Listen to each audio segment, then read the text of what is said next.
चित्रकूट की मंदाकिनी के किनारे गांव के लोग स्नान करने गए तो एक गांव की औरत, गांव की एक माताजी अपने छोटे से बच्चा जिसकी आयु 6 साल की थी उसको लेकर के गई। चित्रकूट दर्शन करने गई, कामतानाथ भगवान के दर्शन किए, विचार किया चलो चित्रकूट आए हैं मंदाकिनी में स्नान कर लिया जाए। और विचार किया कहाँ करें, भीड़ बहुत थी तो थोड़ा घाट में दूरी पे चली गई, एकांत जहां 20-25 लोग थे, वहां घाट के किनारे जाकर बालक के कपड़े निकाले और बालक को समझाया।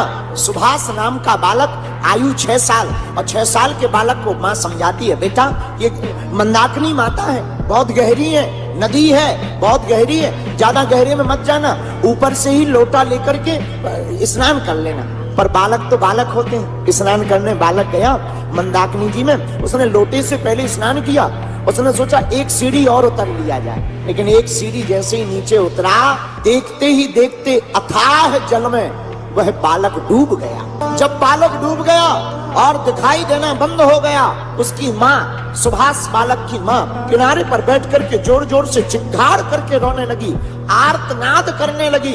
विचार करो जिस माँ का बेटा आंखों के सामने डूब जाए उस माँ पर क्या बीतेगी। रोने लगी, चिल्लाड़ने लगी, और वहीं बैठे बैठे उस माँ ने आर्तनाद करके कहा, हे हनुमान जी आप तो लंका से जाकर माता जानकी जी की भी खबर ले आए, अगर तुम सत्य के हो और इस कलयुग में तुम्हारा पास है तो एक माँ तुम्हें राम जी की सौगंध देकर कहती है हमारे बालक को कहीं से ढूंढ करके लेता हो।